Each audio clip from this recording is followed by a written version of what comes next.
Hey everyone, hello and welcome. Thank you again for joining us today. Welcome to another episode of Modern App Development on Salesforce. My name is Mohit. I'm a developer advocate here at Salesforce, and today we're going to continue talking about how to scale with confidence on Salesforce platform using microservices and event-driven architecture. So I have my colleague and a good friend, Julian. Julian, would you like to introduce yourself? Of course. Hello, Mohit. And for the people that don't know me, my name is Julian Duque. I'm a lead developer advocate here at Salesforce, working mainly with the Heroku team and bringing all of my Node.js and JavaScript experience to you all. Awesome. All right, so before we begin, there's a forward-looking statement here. So please do not make any purchasing decision based on anything forward-looking that we make in this presentations. Okay, with that, where are we, Julian? So we are, almost very close to sort of winding up this series, but do not worry, we have we have amazing content throughout next year as well, where we will help you skill up on your JavaScript and Node.js skills, and also sort of guide you through various Node.js applications, and how to combine Heroku and Salesforce and build scalable applications. So today is our last episode of this year, and we are going to talk about microservices and event-driven, and continue digging into eCars application and how we have designed and built them. Next year, these are the 3 sessions that are lined up, which will be on unit testing, application packaging and deployments, and building CI/CD pipelines for Salesforce applications. So I'm excited about it.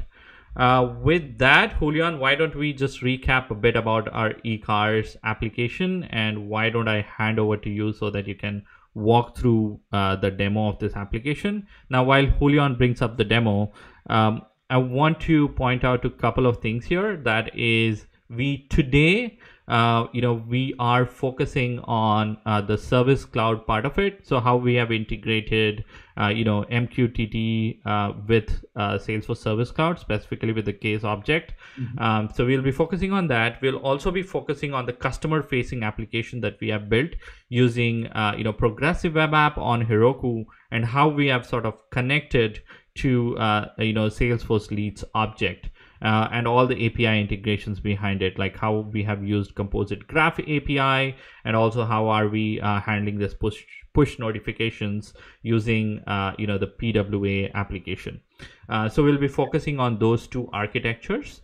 So Julian, why don't I hand it off to you so that we can go through the demo of the application for all those of you who have not sort of seen it. For those of you who missed the previous sessions, we have the recordings already available on the Trailhead Live, where we focused in the previous sessions, we have focused on, different aspects of Salesforce development. Last session, we focused on Heroku microservices and how to sort of, build this PDF functionality, again, using the Heroku microservices. So feel free to watch them. So and we are also going to mention another microservice today, which is the web push notification one. So we are going to continue going deep dive on this eCars sample application that we built. Okay, over to you, Julian.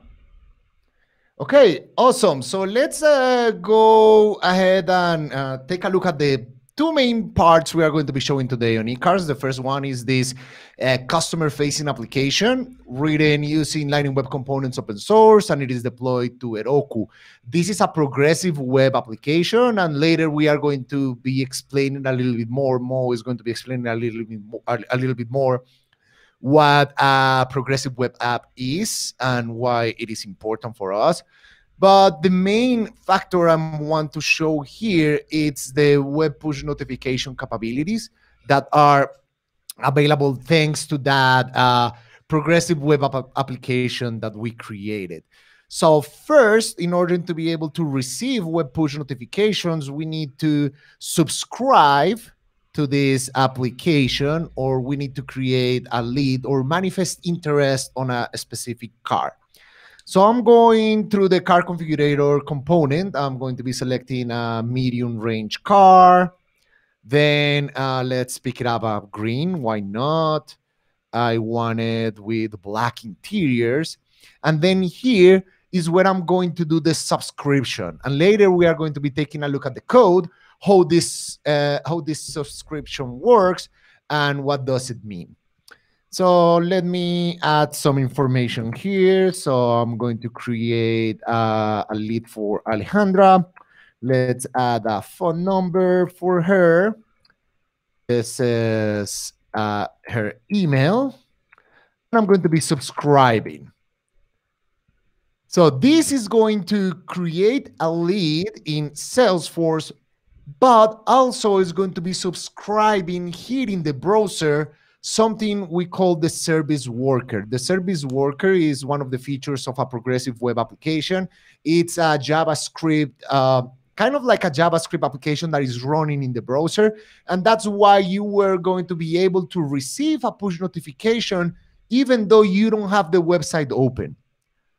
So the service worker is running on the browser, and it's going to be listening for those specific web push notifications. So now let's go back to Salesforce.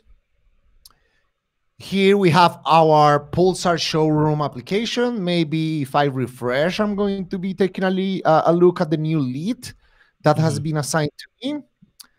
So let's take a look at that new lead. Yes, we have myself that I created myself earlier, and the new lead that we created, which is Alejandra. Let's click on that new lead. And from here, we have a component, which is the web push notification. We are using this on the eCars demo to notify the user that they are ready to go and visit the dealership, or that the car configuration is ready. We are sending this as a text form, but we can create an automated flow as we learned previously, and we can add this logic anywhere in the Salesforce application. Here we have it to simplify the process, but the same code or the same Apex class can be triggered from anywhere. So let's say, Alejandra, your beautiful car is ready. Let's send her a push notification and take a look at my top right part of the screen. We are going to be receiving a push notification. So I send a notification, and now you see that car alert that says, Alejandra, your beautiful car is ready. So we are getting that push notification, and we are going to be taking a look at how we implemented that. So this is the first part of the demo, which is going to be the progressive web application. The other part of the demo that I want to show you right now before jumping into the code, it is the real-time aspect of this application. So remember, this is a fictitious car company that builds electric cars, and they are very modern. These cars have a lot of sensors, and these sensors are sending information to the cloud using IoT, Internet of Things. So they are sending data with the battery charge value. They are sending the speed. They are sending the location and some other different variables, and we can receive those values on the Heroku architecture that we showed previously, and also showing those values in real time here in the Salesforce application. So what is the use case? Let's say we are monitoring the battery charge of that car, and we might detect that there is some anomalies with that battery charge. So if there is an anomaly, automatically we can use our tools to create a case in Service Cloud. So we are going to cases. Here in cases, we see that we have a new case that says the battery doesn't hold charge. Something is happening with the battery. So let's take a look at that specific case. Click on battery diagnostic, and I'm going to select a range. Let's say for the last 100 miles, how that battery behave. And we have two lines here. One is, this is the estimated charge pattern or discharge pattern of the battery, but the battery is going or draining faster than expected. Something is wrong. So our technicians can let the user know that there is a problem with the car, and they can take the car to the dealership to take a look. But the interesting part is that as technicians, we can go and click on the real-time data and immediately take a look at all of the different sensor information we are receiving here.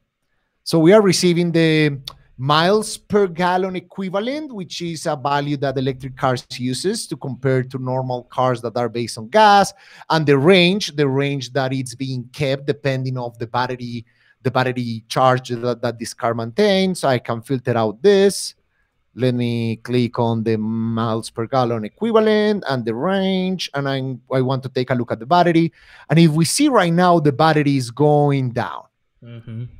So we are receiving this real-time information thanks to the architecture we are going to be presenting later. So this is the demo we wanted to show you today.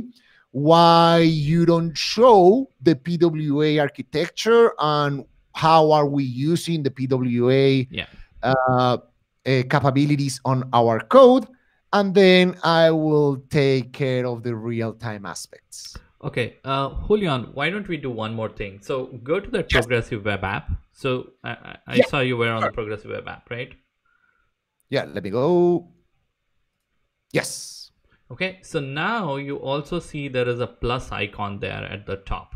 Yes. Can you click on that and see what happens? Oh, of course. Wait, it's asking for installing. Okay, so that feels like a native application. So why don't you go ahead and install and then hand it off to me, and so you installed it on your machine now, so it's also look at this beautiful thing. Now there is like a desktop window that I have installing here. Yeah, so you always have this application, so you can just use it from your desktop. So that's what it is, a little different. So so let me explain how we built this and what is the technology behind it, and we can dig into the architecture here a bit. And this also works on mobile applications. You open this application on mobile, it will show you that you can install this as an application on your cell phone. So that's one of the key aspects of PWA. Yes, so progressive web apps, right? So let's look at the architecture, and then I'll come back to what is progressive web app and how you can use these progressive web apps and build applications for your customers. So let's look at the architecture. So you see, you have a browser, and then we have progressive web app, and the progressive web app actually also has LWC. So all the client side, all the same LWC that we use on the Salesforce, we have just modified a bit, and we are using the same code on our Node or the Heroku application. So this page, the home page, is actually served from Heroku through the Express server. So it's an HTTPS server, and we are using the functionality of Service Worker, which is one of the features of progressive web app. So what Service Worker allows you to do is it allows you to run another thread where you can intercept the traffic that's going. Let's say you're making an HTTPS call, the Service Worker can intercept it,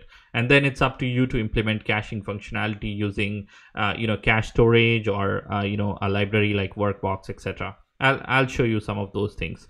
And also one of the other functionalities of Service Worker is push notifications. So it allows you to push notifications. So there's a little bit of JavaScript code that will be required to make sure that you can use that functionality. So that's what a Service Worker is. So we are using progressive web app on the client side. It uses Service Worker, which is a JavaScript module, again runs in its own thread.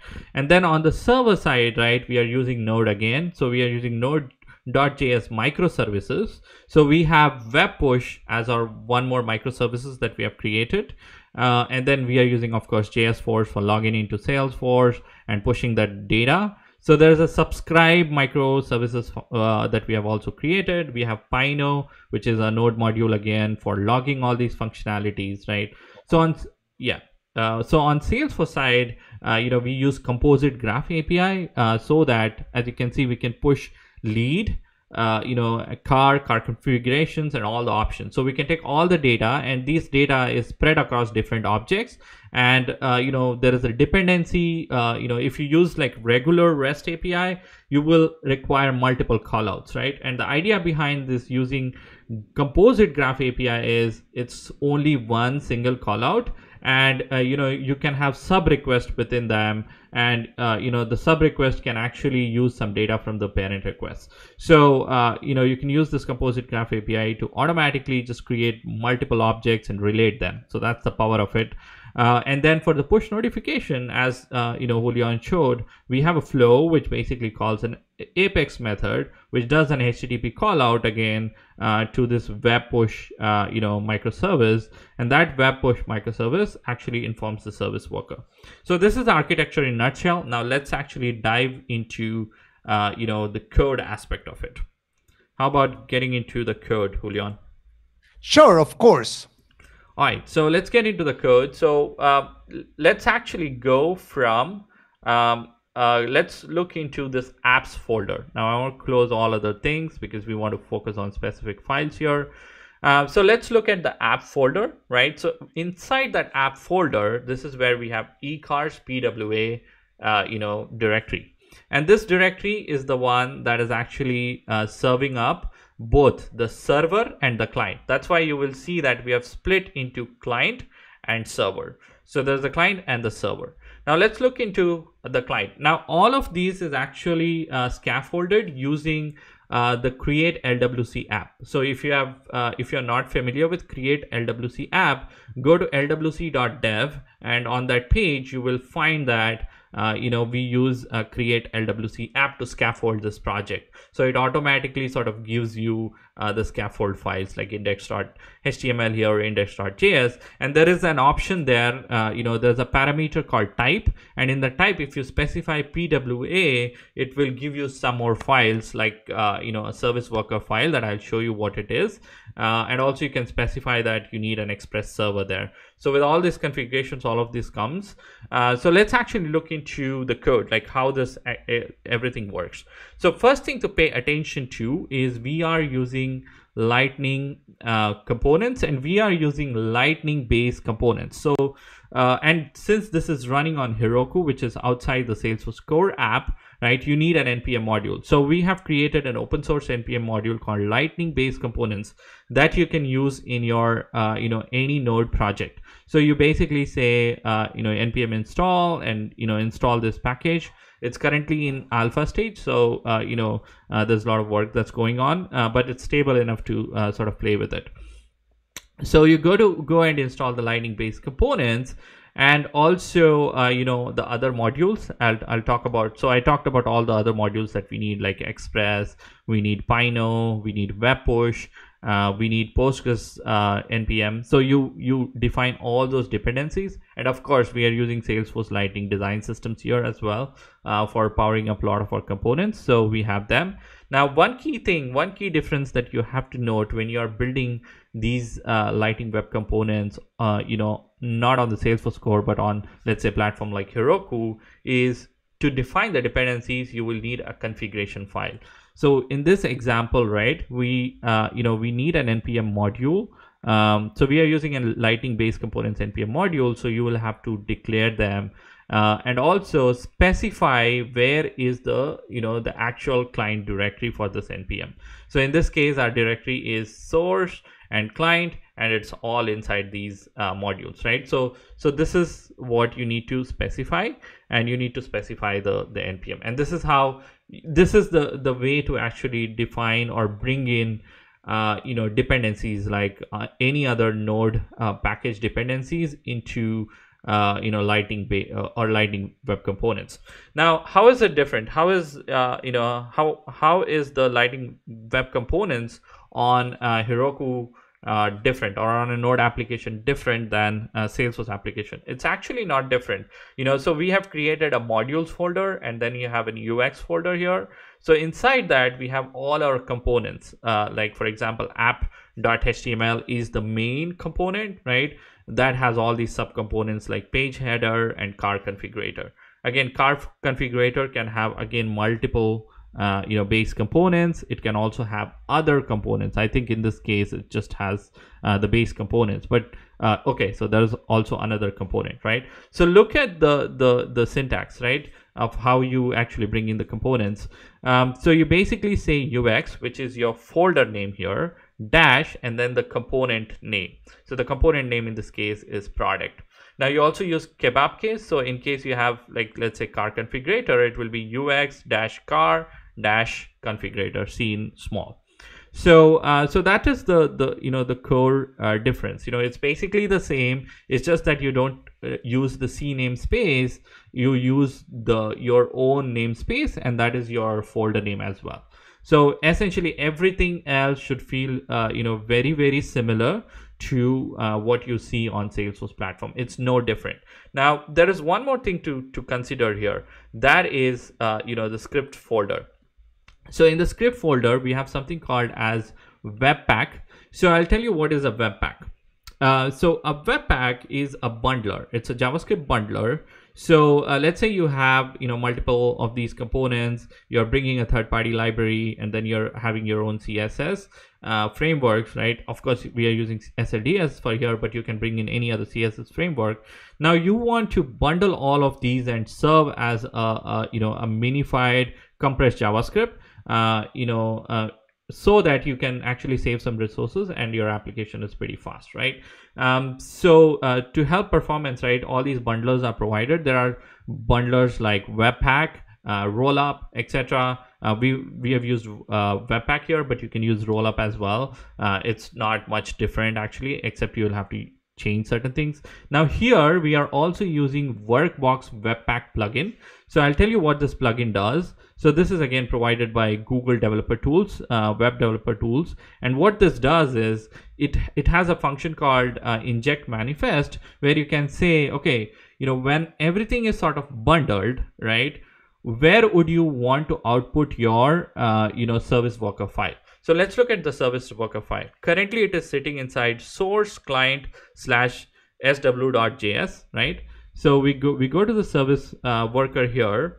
So when I open my service worker, right? So in this service worker, again, service worker, you should look at what is a service worker. It's essentially a JS file that runs in a different thread that can, again, as I said, it can intercept and fetch call. Like when you are making HTTPS call, right, it can intercept that call, and then it is up to you to implement any sort of a caching algorithm or a strategy. So for example, let's say you want to pre-cache certain images so that next time you don't have to load all those images from the server, right? So that's one strategy, and for that is where service worker plays into picture. Also, as we said, if you want a push notification, right? So there are listeners for that. There are listeners for installing the application. So a service worker file, essentially, once you create a service worker file and put it into the root of the project.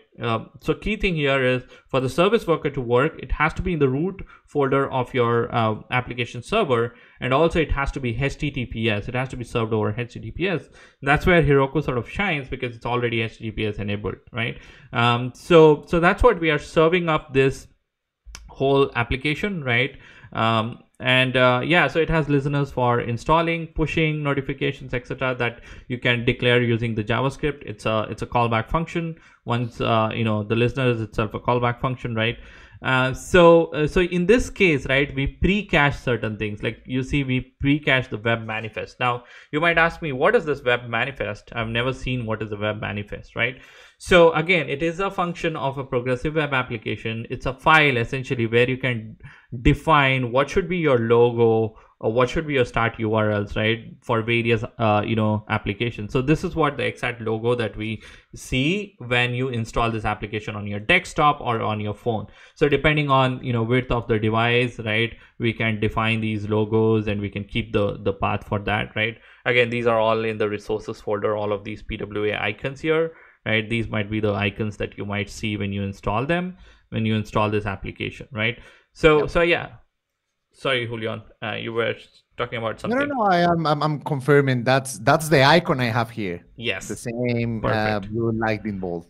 Yes. So yeah. So how is it actually getting? How is everything actually getting served, right? So it's pretty simple actually. So if you look at if you look at our index.js, right?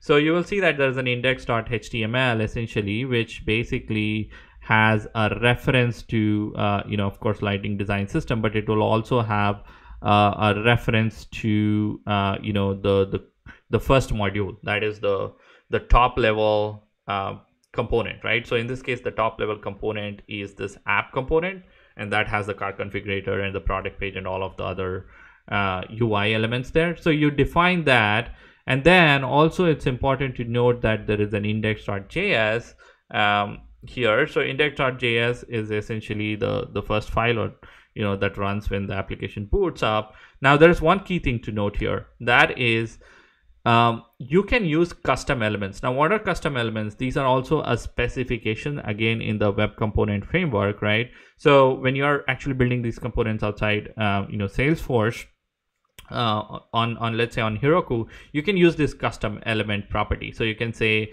custom elements, and this is again a feature basically. So you can say custom element dot define, and then you can say, okay, which is your application, and then this is your the file, actually the custom element constructor, right? Do we reference this anywhere? Yes. So it's here, right? So UX app is your essentially it's your class, or the controller. Let's say it's a controller class, right? So yeah, so you import your application, right, from this app, which is again a component, and then this one you say there's a property called custom element constructor. So you essentially define a custom element and make sure that your browser, so a custom element makes sure that a browser can recognize this UX dash app as an HTML element, basically, because UX dash app is not an HTML element, right? It's not a recognizable element. But with custom elements, once you define this, it simply means that now the browser can understand all of these, right?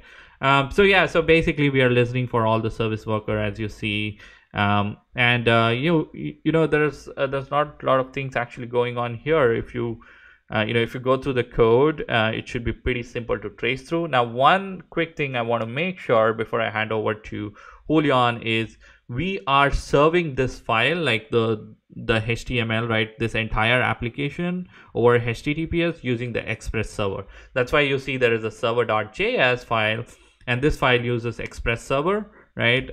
And Express server is the way to create different endpoints in Node.js applications. So we use the Express server. As you can see, we serve the whole HTML. So we put the path of the index.html, right? And we send it for just a /URL, that is our homepage essentially. So we are serving this PWA app using the Express server, and there's a Webpack bundler. What it does is it bundles all the JavaScript, all the service worker files, right? So if you go to that Webpack config, you will see that it bundles everything. And where have we defined that this is how we are serving? You can go to actually the scripts in your package.json, and this is where we define how our application should be served and built. So if you go to the build development, you will see that there is this function which is provided by this LWC create app called LWC services. And when you run this build development, what it does is it essentially builds up, meaning it takes all these modules, all these components, and sort of creates that one JavaScript file which has the HTML, CSS, and bundled Lightning Web Components. And also there is an option called -w, where you can provide your own custom Webpack configuration. So in this example, we also need the service worker configuration, right? So we want to put the service worker JS file to the root of the project. So this is service worker source, and this is the destination. So that's what it does. So it basically takes the service worker and puts it on the root of the project, so that service worker starts becoming functioning along with all of our Lightning Web Components, and we use Express server to serve this application. And Julian, since we are running out of the time, I think a little bit, I would like to just go and explain them the API as well, and then I'll hand off to you for the MQTT part. Fantastic. Sounds good. Yeah, so the way everything is wired up is pretty simple. Let's take an example and trace through. So let's take an example where a user selects the product and clicks on that subscribe button, that functionality that Julian showed. So if you actually go to the modules folder, you will see there is a component called product, and in this product there is a button called handle subscribe, right? So when you go to the handle subscribe, again it's the same JavaScript code that you must be familiar at this point if you're familiar with Lightning Web Components. So we call this function subscribe, and the subscribe function is actually imported from a Node microservice called push. Or sorry, it's again a client. It's a component. Got it. It's another component. It's just JavaScript only component. So basically, yeah. So you go here and you have imported this subscribe component, or sorry, the subscribe function, right? And where is the subscribe defined? Okay, so it is defined. So here is how we export it, right? And then let's go and see where we have actually defined. So this is how we have defined it. Again, it's a simple JavaScript function. Again, the new syntax here using the arrow functions, and again, it basically uses a promise. So here is where the little magic thing happens, right? So Julian, this is where you create this key, like a public server key that is required for that web push node module, right? Yeah, I can explain a little bit about that. We are using a module called, maybe if you can share my screen. Yes. And I can go and explain that code. There you go. Thank you. So we are using the following module, which is the web push module on Node.js. This implements the web push API that the browser support. Pretty much it allows us to use the push manager on Node, and we are going to be using also the push manager on the browser application, the LWC application. This is the one that we need to register into the service worker. So when we create that subscription, we are registering that push manager into the service worker. Since receiving web push notifications requires security, we need to generate something called the BAPID keys. Mm-hmm. So those are like specific security keys that we need to generate previously when we are deploying our application to the cloud. It has like private keys, public keys. So this is why we have an API endpoint that serves that public key, so the users can register for push notifications. And that's why when you run this application for the first time, it will ask you for permissions to register that service worker. So all of that magic is happening here. So if you go ahead and take a look at the package JSON, you see that we have one string that says keys. That string is the one that executes the web push command to generate those BAPID keys.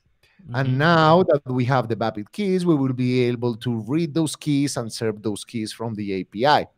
So here on the API, we have a new URL. When we get, we need to register those BAPID details with the public key and the private key.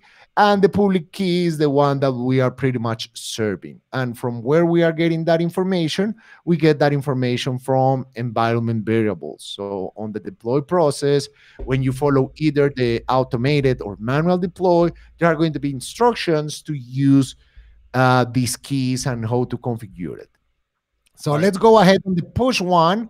We need to manage all of the different keys, and then we are calling that service worker registration to subscribe to the push manager. So we are pretty much enabling that push notification capabilities on our applications. And then when we subscribe, when we created that, what we do is to create a subscription. And what is create a subscription? Create a subscription is going to call a local API endpoint called /API/subscription that we are also running on our API server. Got it. So this is the express application that we have here. We have the create subscription route that pretty much calls Salesforce using the Composite Graph API that we previously explained, and Mo can go maybe a little bit on more detail earlier. But this is how we are creating the lead information in Salesforce. But in order to us being able to receive push notification specifically for a lead, we need to have a relationship between the lead we created on Salesforce and the keys we generated. Got it. So this is why we are inserting information into a PostgreSQL database running on Heroku that does the relationship between the lead and the different information that we have from the push manager subscription. And this is the magic to receive the web push notification and to create the lead on Heroku. Awesome. Yeah. So basically, I'm pretty sure, Julian, that our audience, would want to dig more code. So all of these code is available on our GitHub on Trailhead Apps, and you can go to eCars repo, and it's all open so that you can basically learn how we have implemented all of these. So Julian, why don't we switch gears to the service part of the functionality that you showed, like how we have built all of those MQTT protocols and stuff. Okay.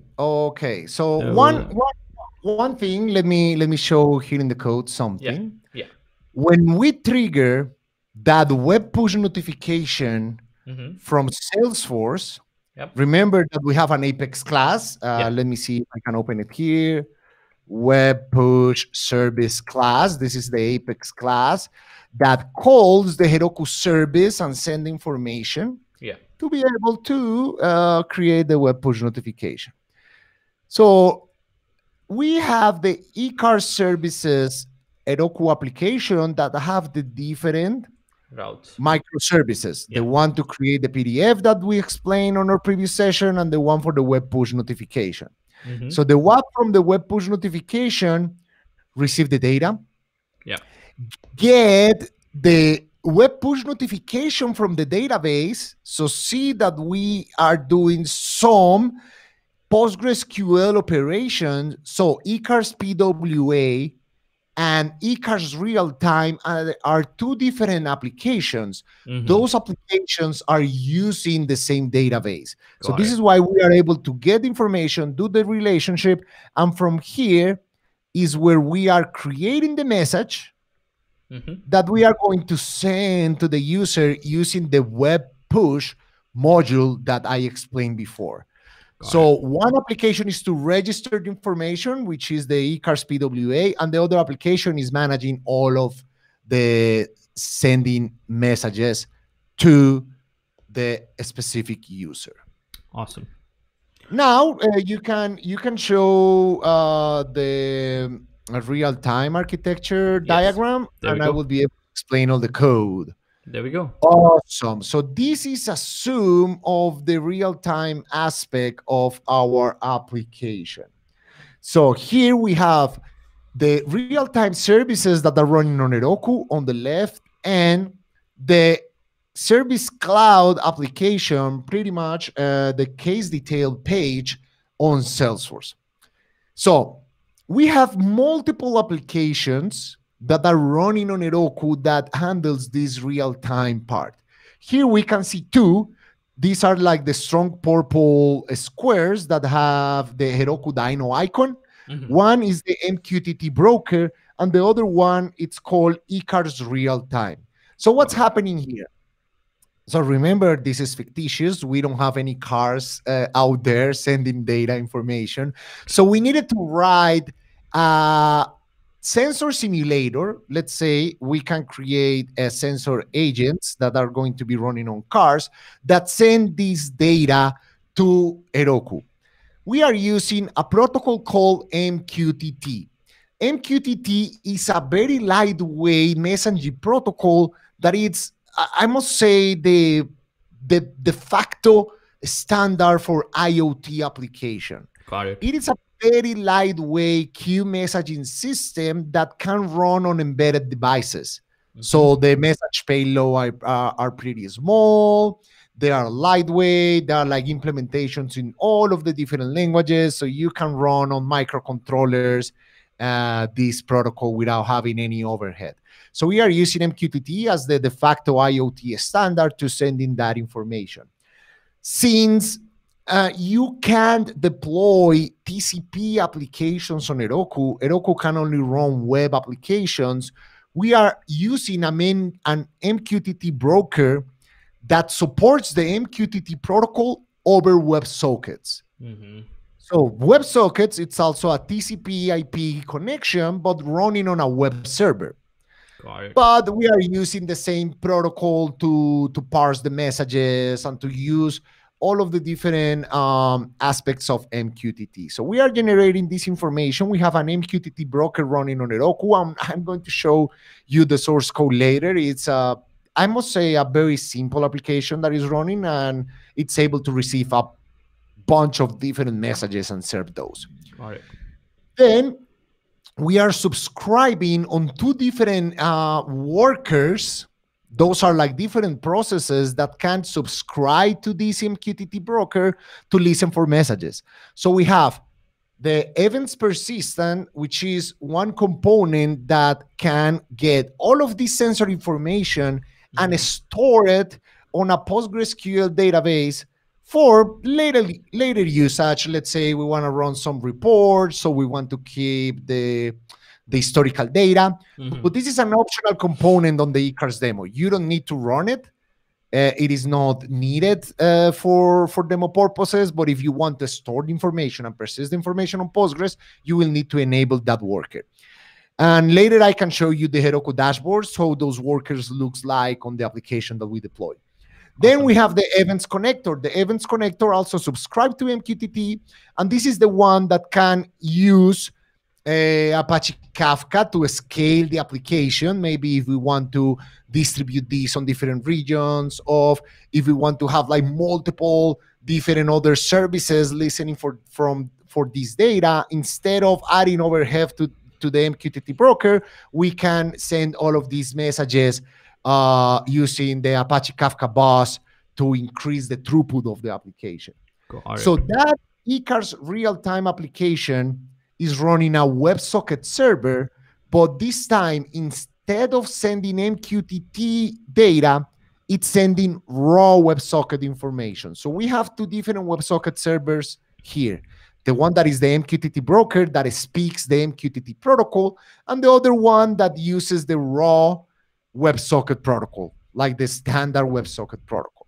Got it. So from Salesforce, from the Service Cloud, we have a Lightning Web component called the Live Data that connects to the WebSocket server using the standard WebSocket API that comes in the browser, fetches this data, and renders the information on the screen. We are also using a third-party library called Chart.js to be able to get all of this data and render it in that beautiful chart that you saw at the beginning. So this is pretty much how we were able to stream real-time information from different cars, passing those into this real-time architecture on Heroku and serving that data back to Salesforce. Awesome. Okay. Can you go to the next slide so I can explain that Kafka? Yeah, there you go. Kafka is also optional in this case. You don't need Apache Kafka to run the demo, but if you are going to use this on a highly scalable production environment, let's say we are talking about like thousands of cars sending data information, it is good to be able to have enabled Kafka to increase the throughput of the application, increase the performance, and also enable other. Can you go back to this slide, please? Oh, sorry. Because you were sharing, and sorry. I'm taking a look at the biggest screen that I have here on my right. No worries. So you can allow other microservices to connect to this bus and use the data for other purposes. We also have enabled, if we are using the Kafka option, the event persistent information is being managed by Kafka. So Kafka automatically is going to be storing also the information on Postgres instead of the other persistent component that it's using MQTT. So we have the two options. One is going to be high scalable, and the other one is going to be for like the demo and the normal scale. Okay, now let's share my screen and I can go and take a tour of the code. There we go. Perfect, thank you, Mo. So we are focusing on the eCars real-time application on the apps folder. So the eCars real-time application, it is also a monolith. So we have like different other local components here in the packages folder. So here in the packages folder, you can see the different utilities or local modules that we created for these. We have the eCars DB, which is the one that manages all of the persistent and the connection to the database. We have the eCars events connector, which is the one that receives all of those events from MQTT and connects those to Apache Kafka. We have the eCars events persistent, which is the ones that connects to MQTT and store the information to Postgres. And we have the eCars MQTT agent. The eCars MQTT agent is the client that we use for the simulator. So we created a simulator that creates random data from different cards and send that information to the MQTT broker.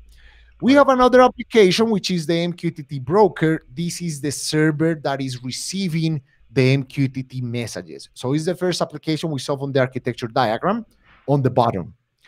Let's go and take a look at that one because it is the simplest. Here we are using a module called Eres, like similar to the Greek god.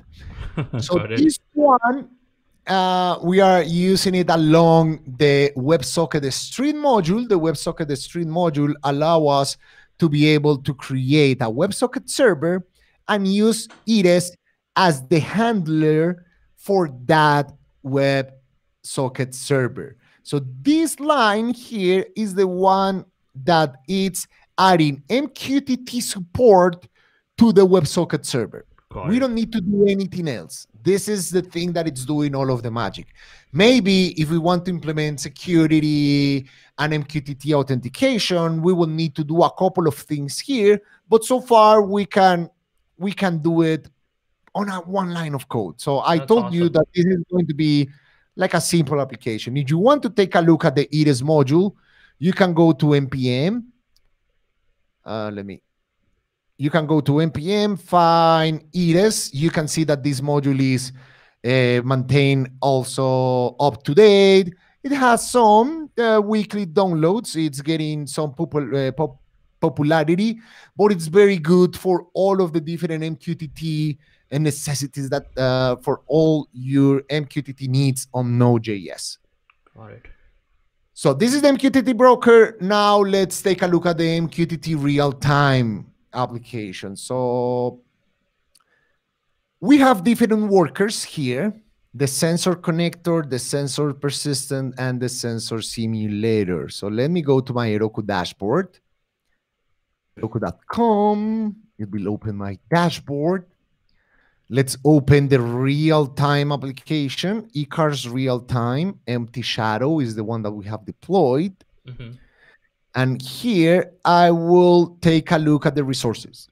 So here on resources, we can see that we have the different workers. The only worker that we are using right now is the sensor simulator, because I told you the persistent and the Kafka part is optional. So we don't need to have this running just in case we want them for a production environment. But the sensor simulator is the one that is going to constantly create that data for us. Got it. So the sensor simulator pretty much is using that MQTT agent that we created that is sending, pretty much creating, depending of the number of simulators that we wanted to create. We can configure this to create, let's say, 10 different cars to send data. That's totally optional for you. And then we are connecting the agent and then simulating data. If you go and click on simulate, we have here all of the different process that is creating all of the data. Generate data is the one that creates that random information. So you can see that we have some random information. So you can see the charts moving. Got it. And then we need the server.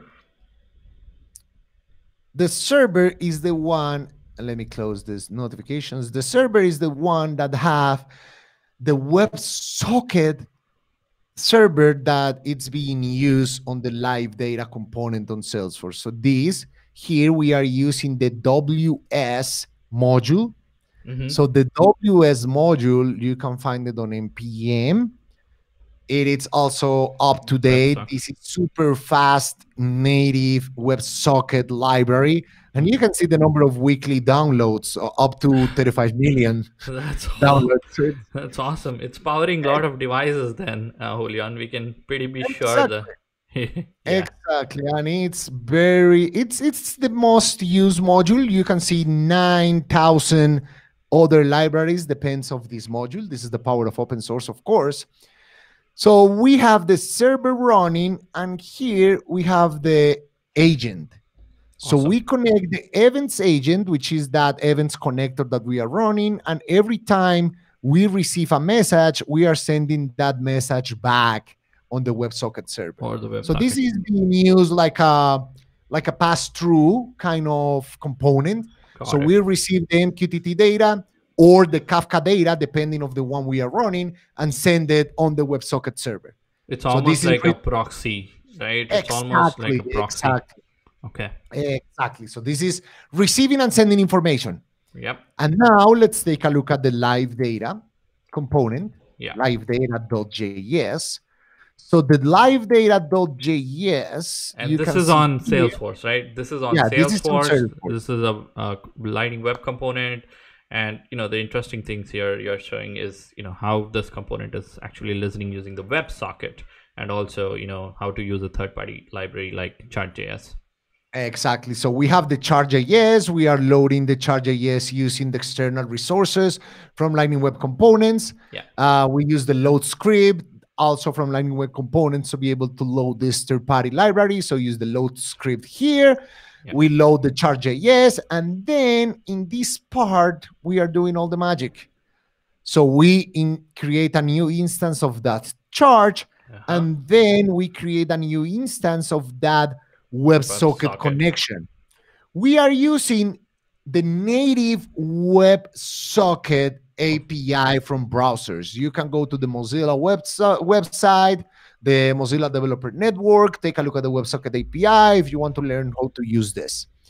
So here we create that connection. Here we are connecting to example.herokuapp.com, but when we deploy, this is being replaced. Remember when we discussing the deployment process using SCD to the final URL. In this case, it's going to be the eCars real-time application, the server JS code that I showed you previously. And pretty much every time we receive a message, so we attach a callback to the onMessage event. Every time we receive a message, we have that event. We parse that information, and now what we can do is start adding the data to the chart. So we are adding the MPGE, the range, and we are also adding the battery information. And every time we receive a message, we are updating the chart. So pretty much we receive a message from the WebSocket component, we are iterating over those and adding those to the chart. And that's how we enable real-time capabilities to our Salesforce application. And if you have any questions, Mo, this is the time because we have 5 minutes left. Yeah, so let's see if we have any questions here. So far, no questions. I think it's a lot of information for our developers here, trying to sort of. This is the thing. So let me show you the connector code. Yeah. Because that's something I didn't show. Yeah. So here we have the connector that uses either Kafka or MQTT. Got it. So when we start the connector, we connect the agent, And what we see here is that if we use Kafka, we also start the producer. Got And it. this is pretty much it. So when we receive the data, if we use Kafka, we send that information back to Kafka. Otherwise, we are storing the information back Postgres. to Postgres. Got it. And that's it. If we send it to Kafka, we are using the producer, and that's it. So Okay. it's very simple. What we are using here, and this is what I wanted to show you, is this module, Synec. Synec is a high-level Node.js Kafka client. Yeah. It is not very popular, but and I'm going to tell you why we choose it. Is because these support different Kafka implementations for Node.js. So there are different libraries that you can use. For example, Node.RD Kafka, which uses librd Kafka, a native Kafka implementation written in C and C++. Node.RD Kafka is a module that is maintained by Blizzard, the video game company, because they use Kafka. They use Kafka for all the messages for World of Warcraft, for example. They maintain this module. It is super fast. But there is also a pure JavaScript implementation called Kafka Node. So we wanted to use Synec because Synec allows you to switch between the native C++1 or the pure JavaScript implementation. So this depends of your performance needs. Maybe you have a machine that can handle a native module or doesn't have like any compiler to build the C and C++ module. So it's going to be using the Kafka Node implementation. Or if you have how to build C++ library, you are going to use the Node.RD Kafka.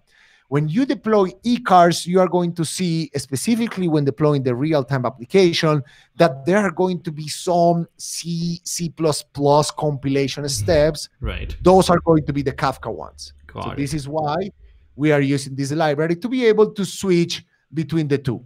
Yeah. But you can use directly the RD Kafka if that suits you. Yeah. So what I like about all of these, Julian, is you are able to use all of these Node libraries and all the the open source projects here, and that's the real power of building or scaling your applications using Heroku. Is you can bring in all these third-party libraries. You can bring in different Node modules. You can take an application of and sort of design it in the way you like. It's no more opinionated in my view, right? And it's so powerful. Like, for example, you're implementing a protocol here using MQTT, right?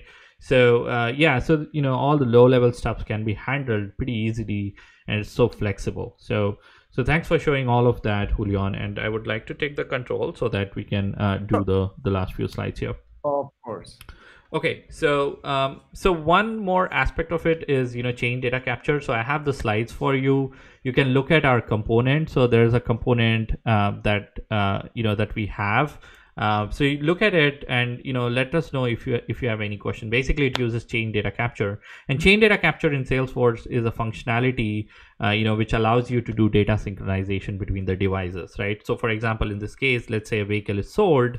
I want that update to be published over an event bus, right? So chain data capture is that it provides a channel for customer standard objects, and you can actually listen them using a Lightning Web component. So there's a base component called EMP API, and we have implemented it in our sample app eCars, so which listens for it. Or if you want to implement it using in external systems, you can do that. So this is also one of the patterns that I wanted to bring it up as we are talking about scale, right?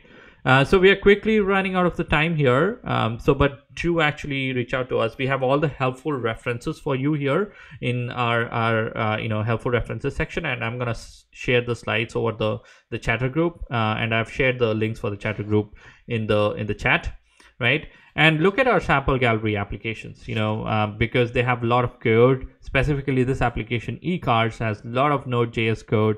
It shows some of the best practices of how to, sort of combine both Salesforce and Heroku to build a really scalable application. So I hope you like all the code. Just fork it. Like the project.